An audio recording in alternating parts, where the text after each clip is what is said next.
All right, everyone. Welcome back to Unlocking Success with Rich Homie Vang and myself, Eric Eclipse. How we doing, man?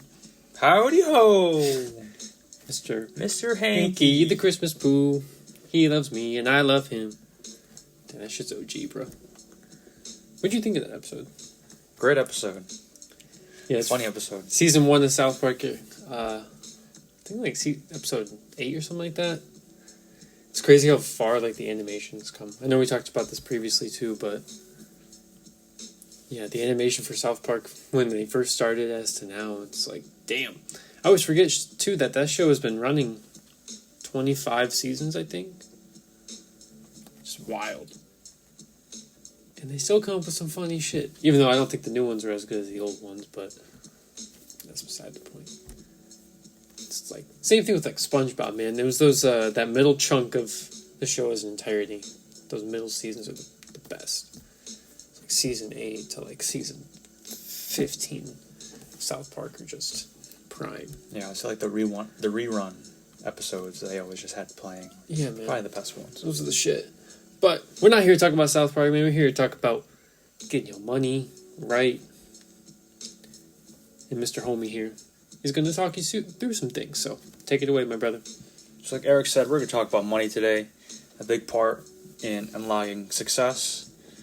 But before we go upon talking money, how to get out of debt, and how to, essentially become financially independent and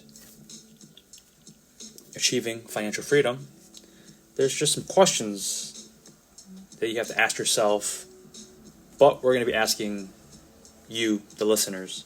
So the first question is, when it comes to us buying things and spending our money, do we really need all the things marketed to us, even for a great quote-unquote steal price or a discount? And if the answer is yes, does it fit into your budget? We can go more into that later. But yeah, a lot of things that are marketed to us now, it's more of wants rather than needs. And I know people can justify a lot of wants being needs. But, exceptions and justifications just don't cut it, especially in the realm of finances, because you work hard for your money, and I mean you can spend it how you want, but in the end of the day, if you need money, you don't have it, that's just a lot of unnecessary stress that will arise and can arise. And say you had enough money to cover an expense, but you wasted it on something, on a purchase before this expense came upon, you're gonna really feel like shit. Mm-hmm. You're gonna really regret that decision you made, buying that one said unnecessary good or service. So that's just a question you really have to think about yourself. You have to think for yourself and ask yourself. Said product or service, do you really need to buy that? And if it comes down to a yes, does it fit into your budget? Because if it does, then sure, go ahead and make the purchase. But if it doesn't, you can wait another day. Second question I have is, do you control your money, or does your money control you? And it might be kind of a simple question, but it's not that simple in a sense. Or it's so simple that you kind of overlook it and think it's insignificant. Yeah. But it's significant. It's very significant. Does your money control you, or do you control your money? And it's the kind of thought of, do you slave for your money? Or, is money just an asset? Is it just a resource for you? Yeah, just a commodity for you. The next question we have is, kind of ties into that. Do you own your quote-unquote assets, or do your quote-unquote assets own you? If we go to Rich Dad Poor Dad, Robert Kiyosaki defines assets and liabilities very simply, not any dictionary definition, but assets put money into your pocket, liabilities take money out of your pocket. And a lot of people nowadays think liabilities are assets and assets are liabilities. A perfect example would be, say, a car. Sure, it's a quote-unquote asset, but is it putting money in your pocket? I don't think so. No. And you can say, oh, I'm like Ubering, I'm doing Lyft, but that wear and tear you're putting in your vehicle, it's completely unnecessary. Yeah, it is unnecessary, and I'm pretty sure it's definitely going to cost you more in the long run. Well, and if you're putting your car to work through Uber and Lyft, you're really just doing that to tell yourself that buying this car was actually a good idea, because now you're using it for something, and I say that with air quotes, right? I mean, and nowadays with social media, and we'll just say the dog shit hip-hop game, rap game, in that realm, cars and like watches and chains are all marketed like they're assets. Now, if you got a genuine gold chain, all right, it's gold. That's worth value. But in reality, diamonds. We'll just give this example. Diamonds aren't worth anything, man. They just look cool. I mean, who gives a fuck if you have a cool color-coded gold watch, but with diamonds on it? It doesn't matter, because the diamonds aren't worth anything. Gold is worth something. So that's just a little side tangent, but yeah, I mean, cars aren't really an asset unless you're collecting old cars, which your average person isn't. Yeah, like, say, you have an annual income of $50,000, but your car is worth $100,000. That car owns you. That car owns you. I had to say it. That car owns you. Oh, yeah. But I digress. We have another question. Do you even want to be rich and wealthy? Have you asked yourself that? Because, the thought of, being rich and wealthy, it sounds cool. It sounds great. All the benefits that come with it. You see those who are rich and wealthy, they're living a very comfortable visually looks like they're living a very comfortable, happy life. Mm-hmm. But you aren't them. So you have to ask yourself, do you even want to be rich and wealthy? And another question on top of that is, well, if you want to become rich and wealthy, are you willing to make the sacrifices necessary to achieve the things you want? In this sense, financial freedom, financial independence. Because there are going to be a lot of sacrifices you're going to have to make.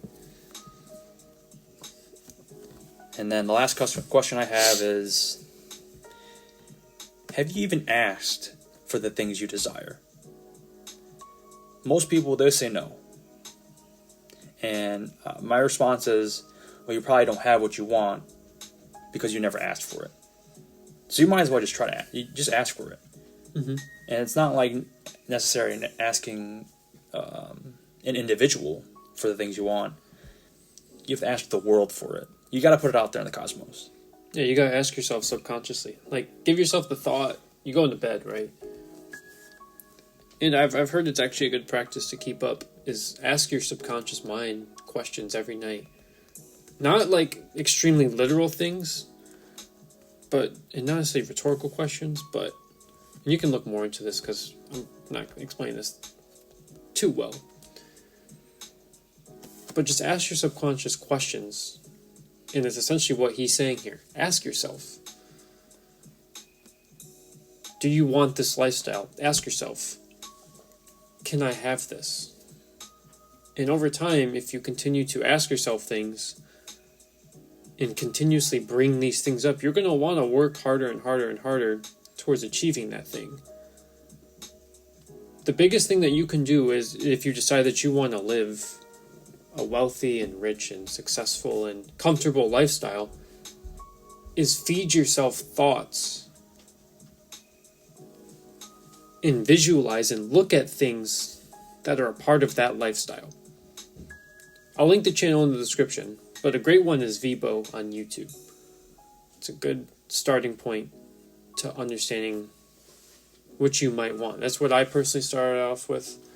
And I can assure you, if you just watch those enough, you'll start to only think about that kind of lifestyle. And it's not just that, you also have to commit to other things as well. But yeah, actually ask yourself if you want this, and if so, like Michael said, ask the cosmos for it. And if you work hard enough, you'll probably get it. Yeah, another thing I wrote down, or I didn't write down, but at least in thought of the channel of Vybo, was, manifestation. You have to manifest and manifest and visualize the outcome before the outcome. Because if you can already see the outcome, that's it. You can already see the outcome. Everything else is just laid down. You know which, or it's going to come clear to you what you have to do in order to achieve that outcome. But if you can't even see the outcome, because we'll say, I want $1 million. Can you visualize $1 million? Yeah, like, stop what you're doing right now, think about it. Visualize yourself with $1 million. In whatever facet you want, I suppose, but probably easiest just visualize $1 million in cash. Yeah, like, are you able to even picture that? Yeah, in your mind, what $1 million looks like in cash? And first off, do you visualize someone else having it, or do you visualize yourself having it? It's a question you gotta ask yourself too. But yeah, first off, are you actually able to manifest that idea? And if not, hey, that's all right. That kind of gives you a starting point for where you're at. That, all right, I gotta work more at trying to adopt how my brain works in this regard. It's not a bad thing. It's just a starting point. If you can't visualize it. So we're just going to continue. That was kind of the end of the questions that you're going to have to ask yourself when it comes to finances. But to break it down to layman's terms, when it comes to finances and money, I'm going to say it's basically the opposite of fitness with calories. So for calories, people could say, it's about diet, yada, yada, yada. But it's quite simple. It's you want to take in less calories than your body burns. So your body essentially burns more calories. When it comes to money, you want more coming in, as in money, than the money coming out. It's quite simple. You want your income, or however you acquire money, to be more than your expenses, your monthly expenses. Mm-hmm. And it's hard to comprehend and to plan things out and really see this come to fruition. But it's a simple saying. Failing to plan is planning to fail. It's not difficult to get your finances in check. No. It's basic math, stuff that we were taught in elementary school. Mm-hmm. And we have calculators on our phone. Yeah. You can you could just get a piece of paper and do a T-chart. I think that's what that is. One side expenses, one side income. Add them and subtract them. And at the bottom, you'll get your totals for both. And you just do the math there as far as what you need to have to be able to cover that and what you'll have in excess. It's simple as that. And it's all about keeping your overhead as low as possible. Like you were saying earlier, stop spending money on some stupid shit you don't need. I'm a victim from this. I've done this plenty of times, right? Now I know. Luckily, I haven't had to pay the price too hard. I've done some stupid shit in the past where I've wasted money. And you gotta cut that out. And I'm not saying necessarily you have to hard cold turkey it, right? That's the best way to go about it. But work that shit out. Don't always go eat out. Go to the bars. Start there. Food is the number one, right? You don't think about it. It's like, oh man, I'm just going to Burger King. It's only $6, right? But if you do that multiple times a week, multiple weeks in a month, and then keep adding it up, it's a lot of fucking money. At the end of the year, right? You might have only, I say this with air quotes once again, you might have only spent $300, but it's like, well, and you don't got that $300 to use towards something productive. Yeah. So, following the statement of failing the plan is planning to fail, and how it's basic, simple math, we're going to look at some statistics, we'll say for Americans. So in 2020, statistics indicate that 70% of millennials are living paycheck to paycheck. Yikes. 56% is for, or 56% is Gen Z, living the paycheck to paycheck, and just under 40% is for boomers. That's 2020, living paycheck to paycheck. Can you run that back one more time? So the statistics for generations living paycheck to paycheck. Yep. Millennials, 70%. Gen Z, 56%. And 40% for boomers. Let that sink in for a second. Paycheck to paycheck. Having little to barely any money after monthly expenses. Yeah, I was going to say, living paycheck to paycheck is, once you get your paycheck, you're pretty much exhausted on things. You have nothing left over. That's fucking pathetic. That's pathetic. Start with the millennials. 70% of millennials are living paycheck to paycheck. In a world, in a society where it is really not that difficult to make money. And when you have a utility such as the internet, which can give you the fucking answer to whatever question you have, it might just take a little bit of effort. And you are living paycheck to paycheck. That is sad and absolutely fucking pathetic. And it goes to show on previous episodes we've done, with a lack of accountability and or motivation or discipline to actually better yourself. And like I said, that's just millennials. The Gen Z, that's pathetic. And the boomers, that's unreal. That 40% of all boomers are living paycheck to paycheck. You're all fucking grown-ass living adults, and you can't even...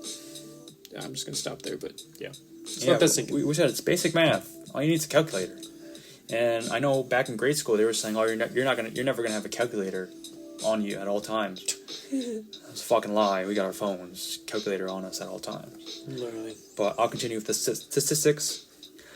So, 2020, 70% of Americans have less than $1,000 in savings, rising from 58% in 2018. So why not? Yes, it went up. It went up, 12% in 2 years? 70% of Americans had less than $1,000 in savings. And it showed big time when pandemic hit. If 2008 was not your wake up call, 2020, like 2020, is and from still going. Yeah, like if the alarm went off in 2008, you hit that snooze. 2020 was that next alarm to tell you. You're gonna just re-snooze it. Sure. Well, like I said, it sure looks like it. It's still going on now, right? Like, I mean, the 2020 era, it's not over yet. It's just tied down a little bit, but this shit could probably gonna ramp back up eventually. Yeah, so you're gonna snooze that shit again, or you're gonna fucking pick your goddamn self out of bed, stop being a lazy bum collecting that unemployment and wasting all that fucking free money, and you're gonna go commit yourself to doing something, or you're just gonna fucking re-snooze that shit. You ask yourself that. I know what I did, and what I do. Just got down to work, man. Just got down to work. So I'll continue. So that was 70% had less than 1,000. 12% have between 1,000 and 5,000. And only 5% have between 10,000 and 20,000. That's saved up. Those are low-ass numbers. Mm-hmm.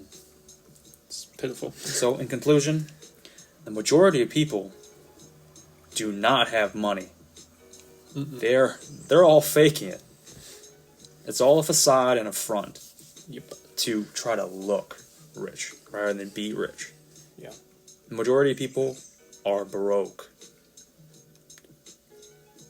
The majority of people are normal. Normal is broke.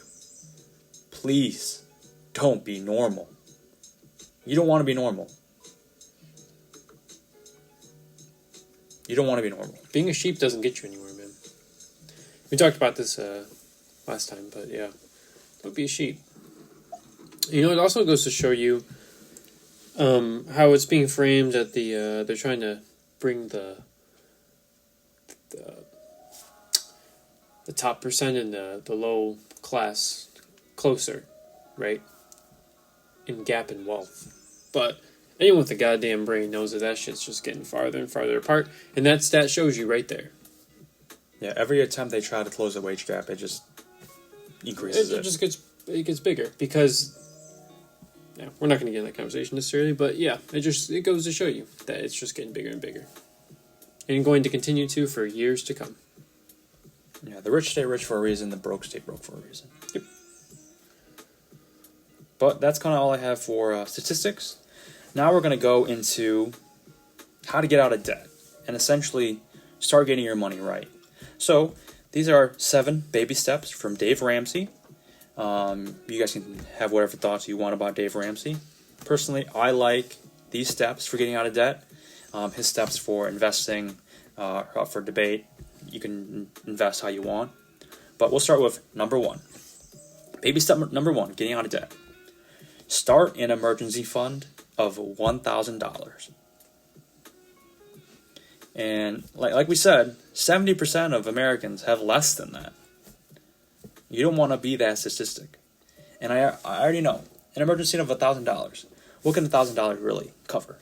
Not a lot. But it's better than not having anything. And, ways to accomplish this, because I understand it can be difficult. Because, that's why a lot of people, or that's why those statistics exist. Because it's quote-unquote difficult. Mm-hmm. But Dave Ramsey states, you got to get rid of the latte effect. The latte effect being, people usually every single day, they'll go to Starbucks and they'll get a coffee. Or and such and so forth. So it's basically just eliminating those daily expenses, such as, we said coffees. It can be the everyday vending machine snacks, cigarettes, essentially just habits that cost you money. That you don't think necessarily in that moment impact you, but once again, as I stated earlier, if you do it every day, multiple times a week, it adds up. Another thing you can do is just make cuts to your monthly budget, or increase your income, which will be taking on more jobs, more hours, selling everything, putting literally everything on eBay. Name your dog eBay, put them on eBay. Sell everything and scare your kids that they might be next. And this goes across the board for whatever age you want to go in. Basically, just get rid of fucking everything to acquire money. And the last thing would just be hustling. Yeah, pick up some side gigs. Not financial advice. Sell drugs. Yeah. That works. Not financial or legal advice, but it's a hustle. Yeah. Yeah, like if you can't make cuts to your budget, increase your income.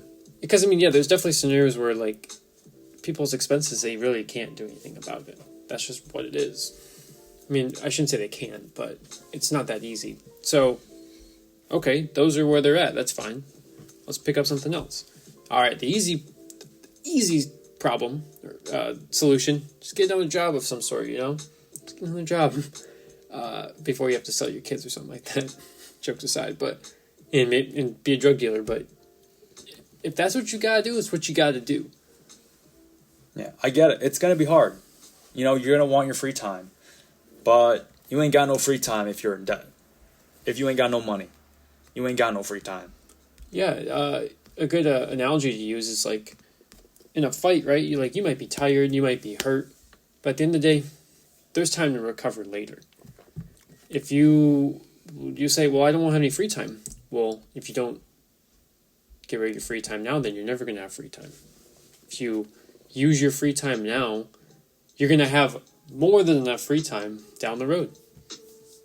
and it goes back to what you were saying earlier, and we'll probably touch on it a few more times about making those little sacrifices and or big sacrifices.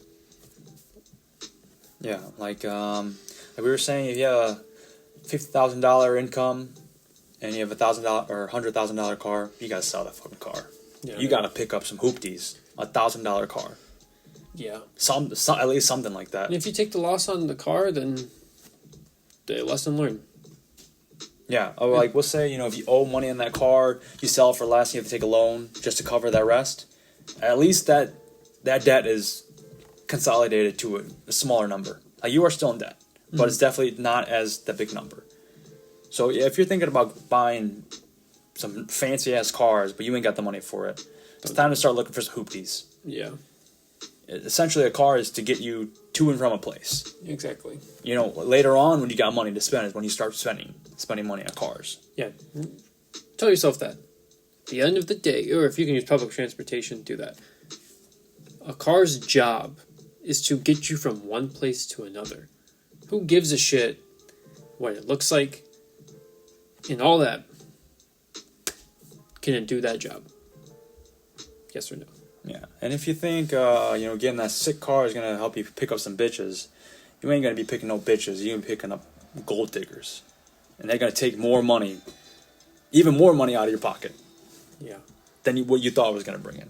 Yeah, exactly. Well, we'll just go to number 2. So number 2, pay off debt with the debt snowball.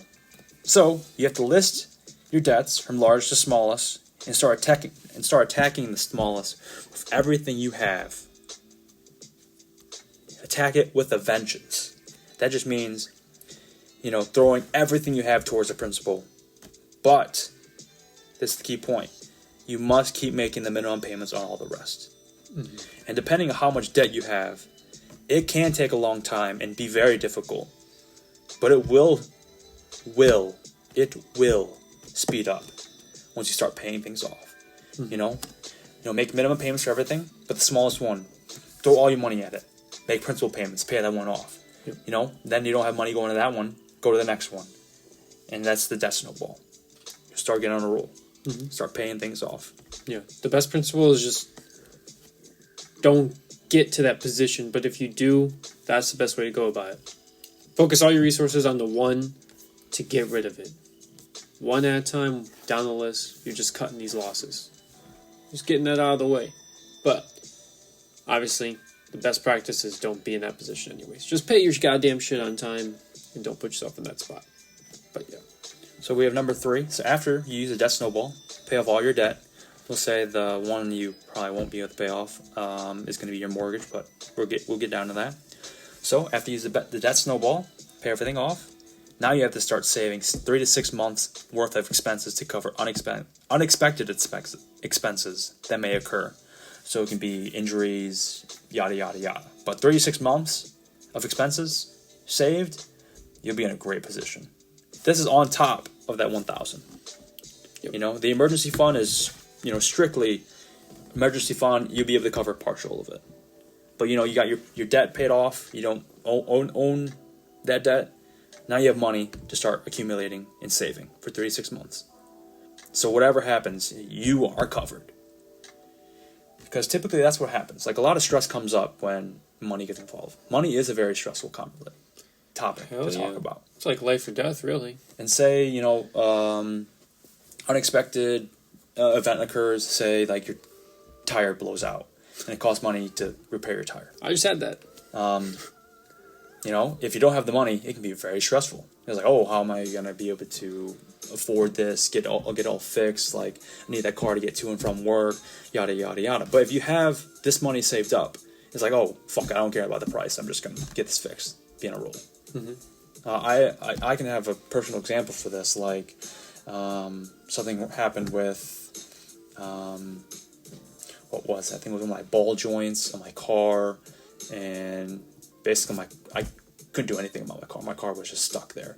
I called a tow truck, brought it to a shop, and I was like, all right, just fix it as soon as possible. I don't care about the price. I got the money.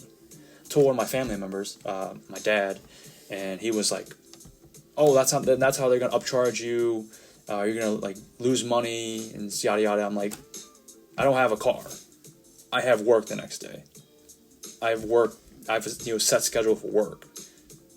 If I try to take the time to figure out who's got the best prices and go upon there just to save a couple bucks, it's just going to take me that much extra effort and time. Yeah. And unnecessary stress upon. Another thing with that too is that's like in some scenarios, yeah, that could be the best way to go about it. But a lot of times that's just a poor man's mindset, right? Yeah. I was like, I have a broken car that needs to be fixed. I'm going to get this fixed. I have the money to fix it. I don't care about the price. Just leave it at that. They're just like, that's me being covered in stress. No need to be in my life. Yeah, that's the same thing with me. Not too long ago, with like I said, my tire blew out, and I was like, "All right, I need a new tire." And he was like, "All right, I'll be this." Like, okay, cool. Just throw it down there. Not a big deal. So, after you have 3 to 6 months worth of expenses saved, number 4, you got to start thinking about retirement. Don't be one of those people that thinks about retirement right before they're about to retire. You're gonna fuck up. And we see it all the time. So start thinking about retirement, which means about investing. Dave Ramsey recommends 50% of gross income each month being invested. He likes 401ks, IRAs, yada, yada, yada. When it comes to investing, you can invest into whatever you want. Yeah, do the research on what you like. But yeah, do some research into what you're investing in. I got some other talking points later on. We'll talk about investing, but after you have your 3 to 6 months expenses covered, you have to start thinking about retirement and later on the road. Like, it's great to live in the moment, but think of the future. Mm-hmm. So there's that. You have to start investing. Start young. You start young, essentially, you're going to have a lot more money in the end. Yeah, nowadays it's so easy as well. There's so many avenues of investing, which is dope. Yeah, that's it. I mean, think about whether it's cryptocurrency, stocks. Yeah, I mean, and there's so many ways to do it, especially with all these apps on your phone. I mean, shit, if you gotta use Robinhood for it, then do it. I think Robinhood's a joke, but if that's what you want to use and that's what you can use, go for it. It's easy. Simplified. Yeah, there's avenues out there. Making it super simple for people to invest. But simple does not mean easy. No. You're going to have to do some research and start learning. Yeah, it's simple to start it. Doesn't mean it's simple to do it. But that's investing for number 4. Number 5 is start thinking about saving college funds for your children. That is, if you think about having children, a lot of people, they say they don't want to have children until the time comes when they either have children or their mind just changes. And that's if you even think college is worthwhile.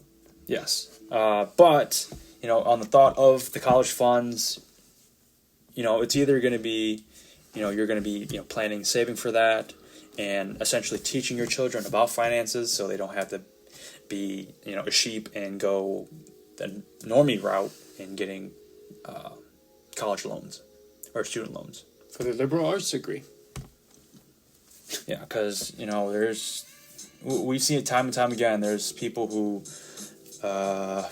we give a few examples on here, and it's too common. I mean, you see the ads on TV if you watch it. I mean, for SoFi or like Experian, and these companies are like, refinance your student loan debts and blah blah blah. It's like, you look at some of the, I don't know if these people actually, that they might just be actors or they actually have student loans, but you look at some of these individuals, like, you still have a student loan?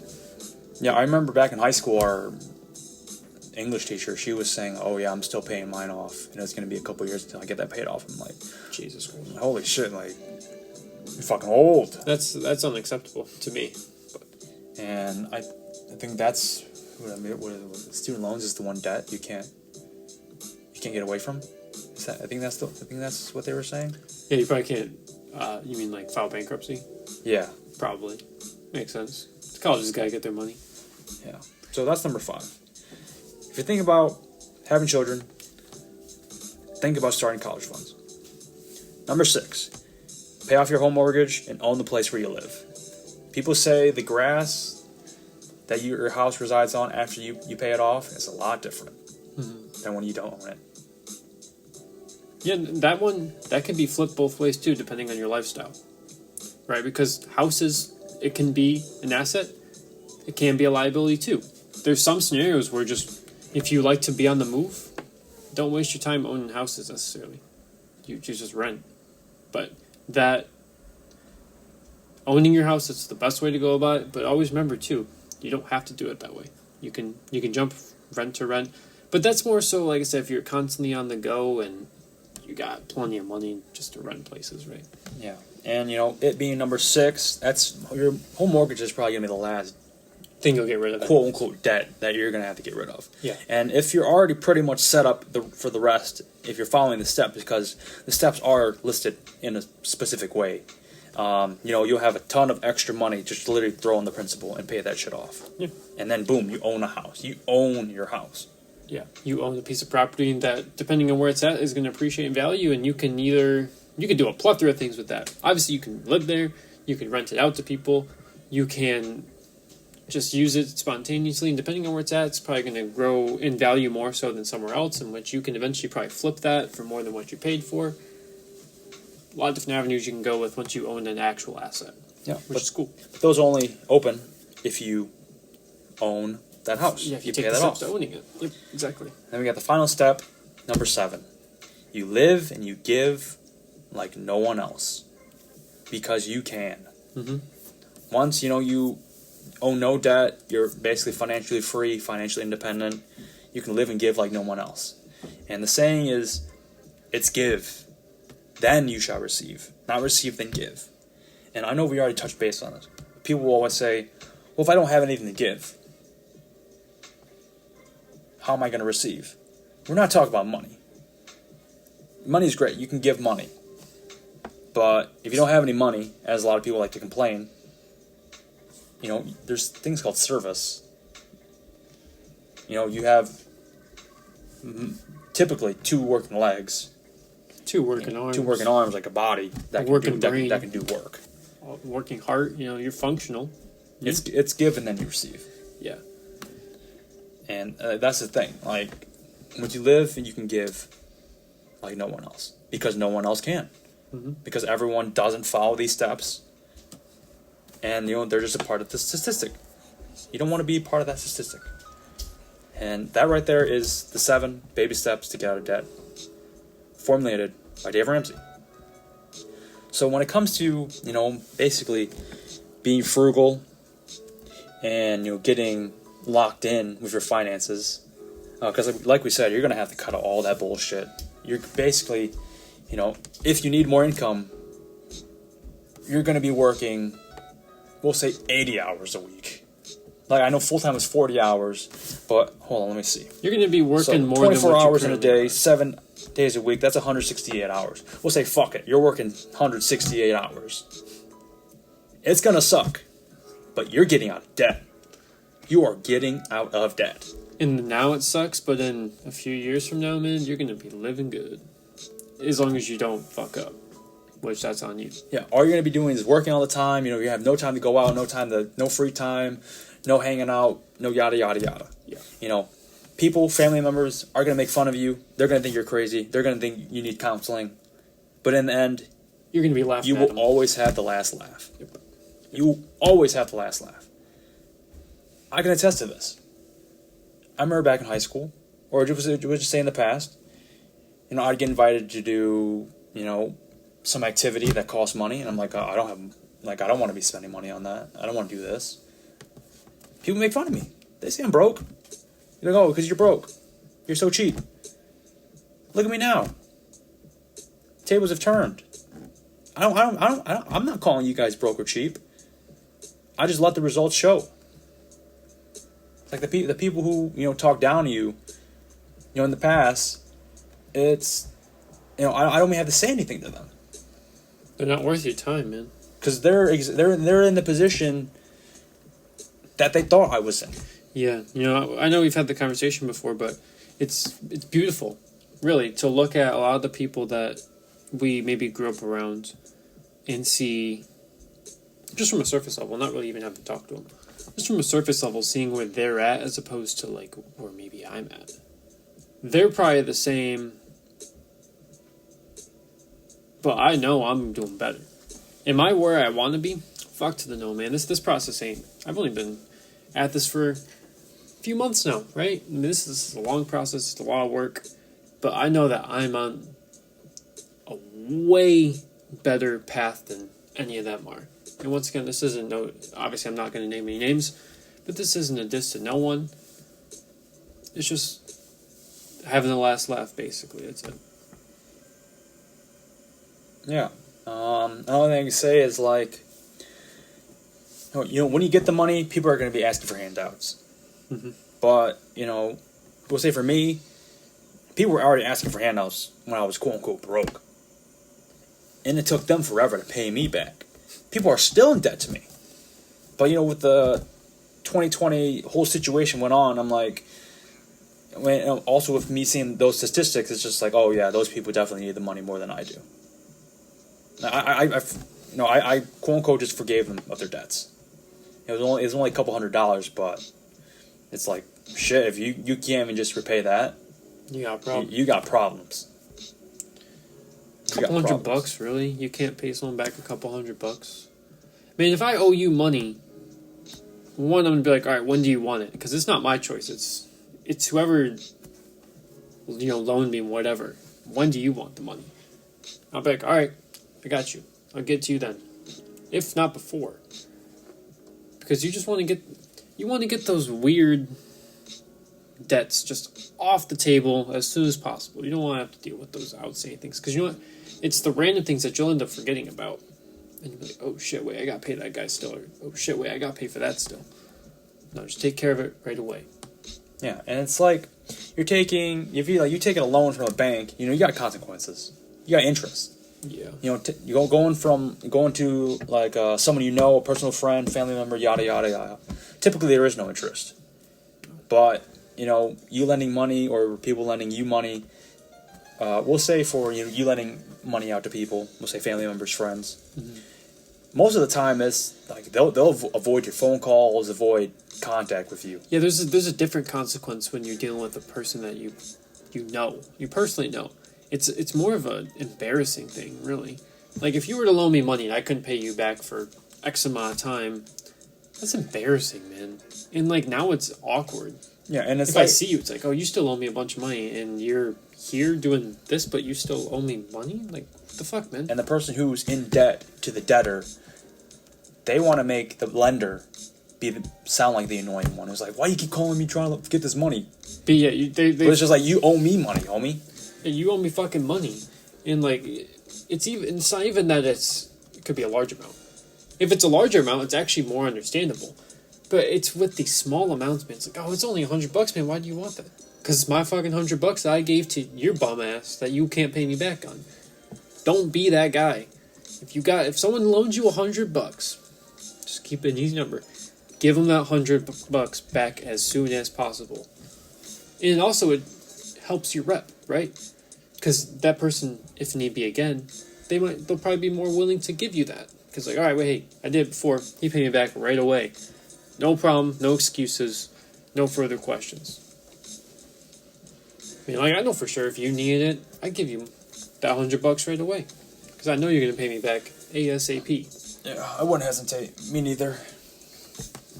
I mean, luckily neither of us we have to worry about that necessarily, but and it's good because you build, like I said, you build a good reputation about yourself with people that you know. Yeah, so I'm just gonna say, just don't lend money out to people. No, we'll just keep it like that. Don't lend money out to people. What does it get for? If you're gonna lend it out to them, just gift it to them. Don't expect it back. Yeah, if you're gonna give money to people, don't expect it back. And also, even before that, just don't associate yourself with people like that. Fuck them. Get them out of there. Right? If you're dealing with whatever relationship you have with this specific person, if they're that kind of person where you're going to question whether they're going to be able to pay you back or not, maybe it's best that you just don't associate yourself with them whatsoever.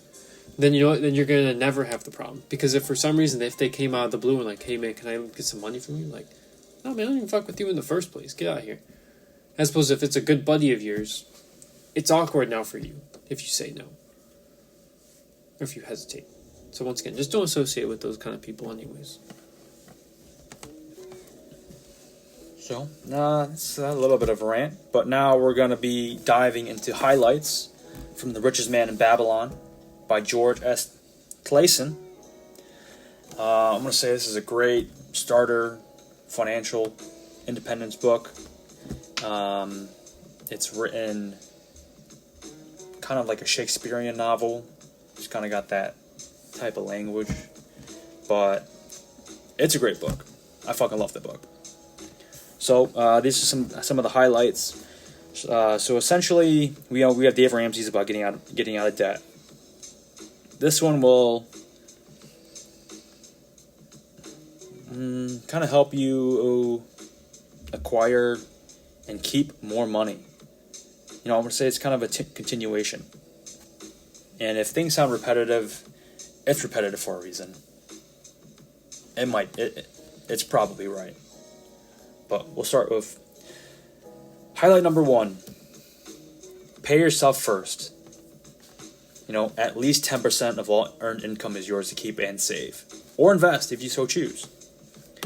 They say pay yourself first because typically you pay everyone else for things you need / want, but you never pay yourself.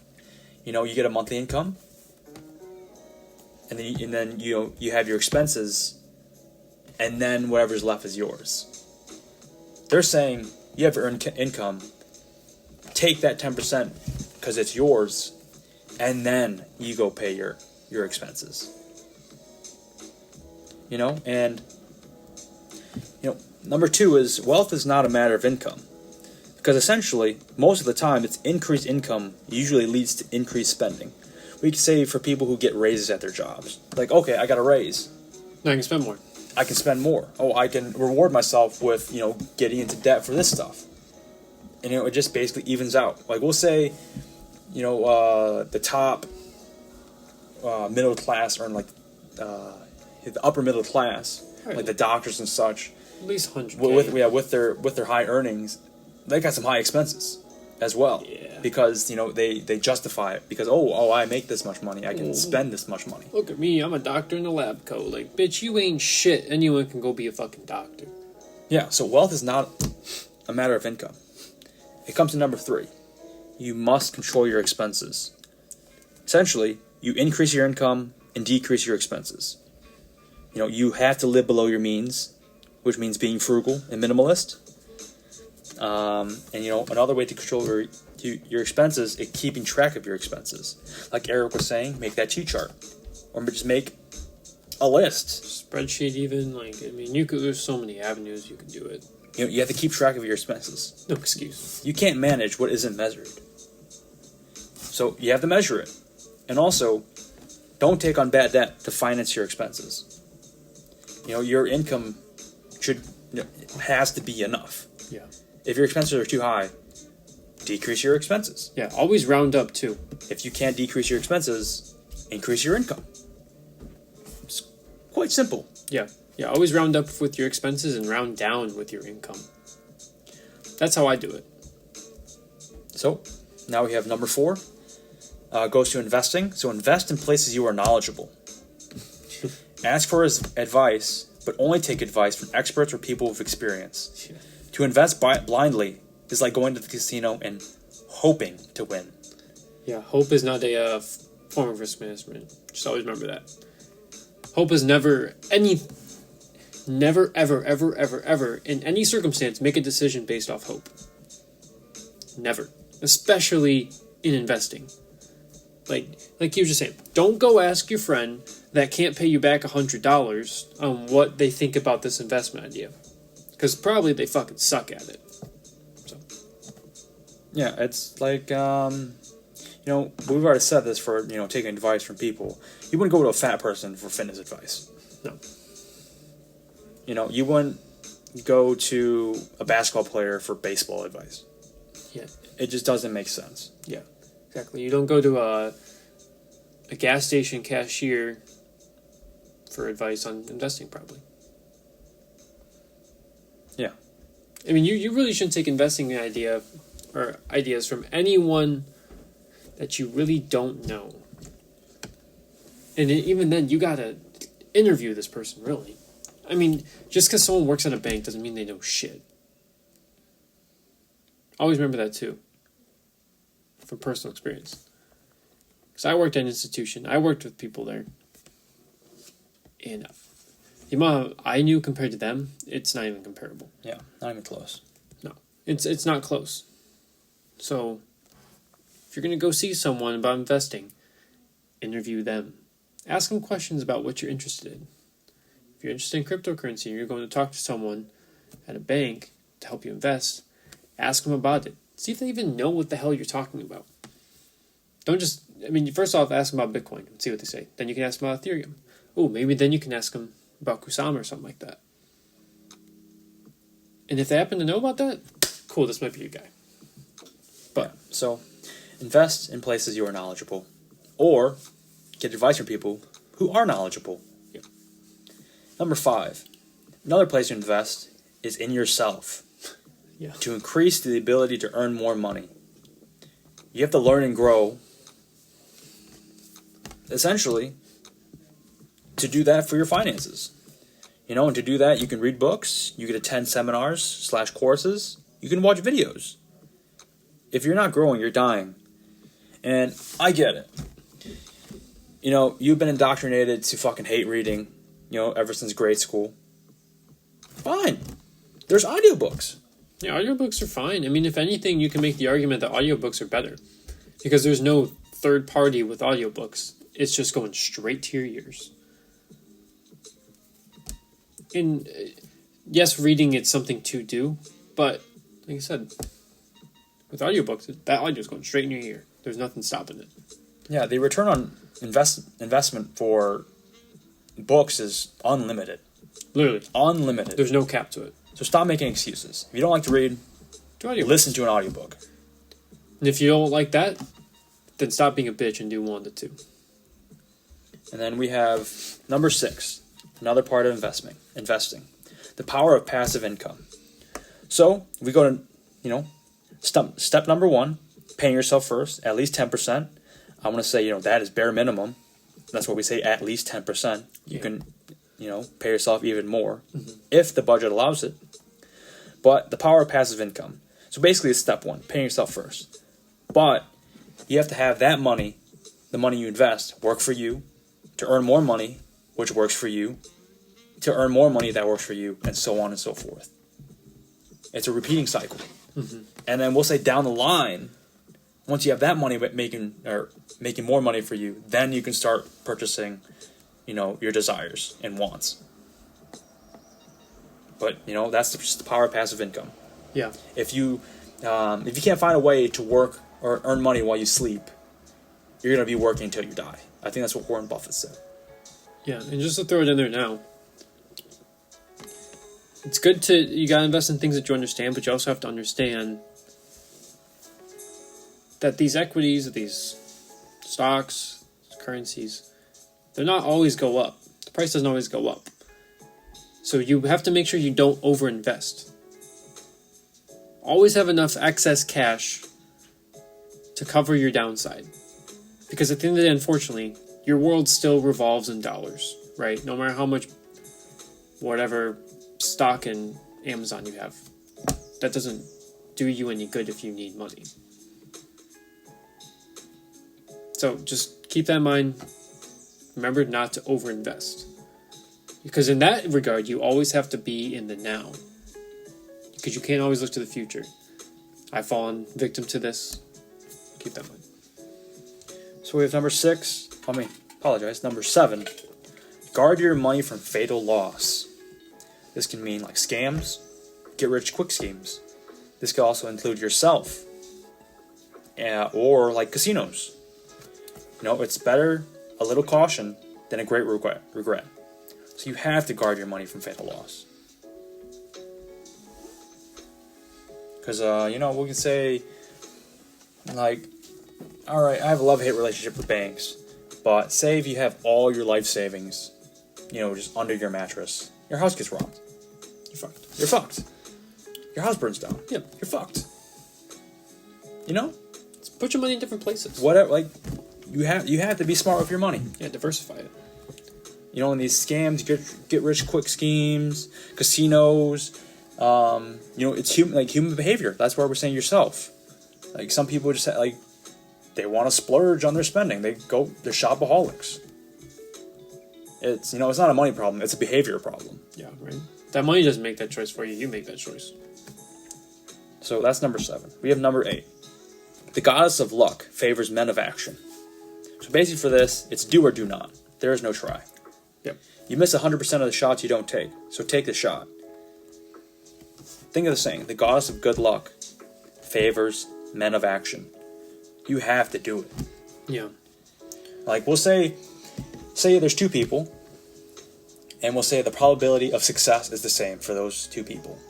But the one person takes on a lot more opportunity, they're going to have a lot better chances of succeeding than the other person who doesn't take on the opportunities. Yeah, and that person who takes the opportunities, they're probably going to have some losses, but they're going to learn from that, and they're going to almost be guaranteed to be very well off if you take the opportunities. And as opposed to the person who doesn't take opportunities, their first one, they probably take a loss. They're like, oh, fuck this, I didn't like that. And they never do it again. Yep. And then we'll go to number 9. Act when the time is right, because great opportunities are rare. The goddess of luck favors men of action. So you have to act when the time is right. Yep.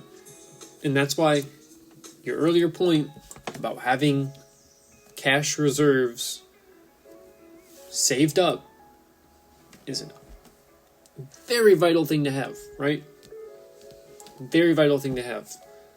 And however you want to distribute your money in different places is totally up to you. But having money that is just sitting there waiting for an opportunity, perfect, right? Look at Bitcoin right now, right? Went from 65K, give or take, down to 29K. If you had a bunch of money just sitting there ready for something, and you buy that shit up, you're gonna be in such a good spot. Yeah, boom. Yeah, you have money to invest. Beer bug scheme. If you had a bunch of money saved up, oh my god. Yeah, what was it? It was March 2020, that crash? Yep, it's your fucking, the day of your life, man. You can buy up all these cheap assets like it's fucking nothing while everyone's screaming and freaking the fuck out. You're over here just dropping racks on all these beautiful assets, and you're just expanding your portfolio of wealthiness and just getting one step closer, if you're not already there, to having generational wealth. So it's important to save, and once again, it translates back to my earlier point of not over-investing, and more so, understand what you're putting your money into. At the end of the day, investing is a casino. It's a game. It is a challenging game, but if you know what you're doing, you got cheat codes. Yeah. So, with that being the 9th point, that wraps up my highlights from The Richest Man in Babylon. There's a lot of different points that I didn't put down, but you're just going to have to read the book or listen to it to figure those out. I'm going to say that's one of the books I recommend. It's definitely part of the Holy Trinity, in my opinion, for financial freedom and to become financially independent and to increase your financial IQ. But, just to wrap things up, remember this. Everybody can make money, but not everybody can keep it or make it multiply. Simply because they don't know how. We've already said this. The schools don't teach you about money. And it makes perfect sense. Because they don't want you to know about money. They want to keep you a slave. They want to keep that statistic paycheck to paycheck. So you rely on working. You rely on other means to acquire your wealth and your income. Keep that in mind. Everyone can make money, but not everyone can keep it or make it multiply. That's when self-education comes in. You have to learn. You have to grow. You have to experiment. Failing is the process. Failing is not the end of the process. Yeah, failing it's not losing, it's just learning. If you can understand that and put that to use, you're immediately in a way better off scenario. Once again, losing is not a bad thing, it's only a good thing if you apply it correctly. Because now you have a perfect framework on what you did wrong to not do that again. So, always remember that. Yeah. You must also do your best and give 100% effort to achieve your goals. There's no highway option. Something else you must do is abolish your scarcity mindset and embrace an abundance mindset. Mm-hmm. And, last thing I'm going to tell you guys is you are worthy to possess all the things you want. But what do I know? And what does it matter what I think? What truly matters is what you think. Do you know you are worthy to possess all the things you want? That's the key. If you believe it, you can achieve it. You have to think to become rich. You have to manifest it. If you can see it, you can believe it. You can perceive, achieve, believe. Shout out Luke Rockhold, man. Oh man, That's I won't go Michael Bisping on you there. That's all I really have. Beautiful. All right, man. I don't really got anything else to add to that. So yeah, man. It all starts from yourself, right? And it starts to what I was saying earlier. Like I said, I'll link the channel in the description. Start looking at Vybo. Start visualizing and understanding what you have the opportunity to achieve and what you can get, right? But it all starts within yourself. It's like Inception. You're playing the idea in your head to do this thing, but you have to plant that seed before you can start, and then you can help that idea grow, and that ideology and that lifestyle manifest to become something. And once you do that, then that's all you're going to think about. It's like, oh, okay, what's the new thing I can invest in, or how can I get better at investing in this, or how can I get better at managing my money, and so on and so forth. But just running through a quick recap of a few things we talked about, plenty more than this, but just getting your money right, understanding what you need instead of what you want. That's a big thing that a lot of people nowadays lack. You have to ask yourself, like I was just talking about, do you actually want the lifestyle you see on social media? Because a lot of people don't. That's fine. Like we say time and time again, you have to define what you want in the term success. Like I was just talking about, visualization is key. Fucking meditate, Think about things you want. It's very important to always have enough excess cash to cover your downside, because crashes do happen. Beer bug. No one saw that shit really happen, but it happened. Understand what you're investing in, and always learn from your experiences, good or bad. Particularly bad. People always lose in something, and something goes wrong, and they pout and they sit in a corner and cry about it. That's not what winners do. Winners say, cool, that went wrong. Let's do better now. And that's all I got. Cool. Well, be sure to like, dislike, comment your thoughts, good or bad, and subscribe to the channel. Also ring the bell so whenever we upload a new episode, you'll get a notification so you can stay up to date with information we are releasing. As promised, we will release the first episode of Three Kings Uncensored at 10 subs and upload our first video recorded podcast at 100 subs. Be sure to follow us on our socials. You can follow the podcast on Twitter and Instagram at Unlocking Success, no G, because we keep it G here. You can follow me everywhere at RichHomieVang.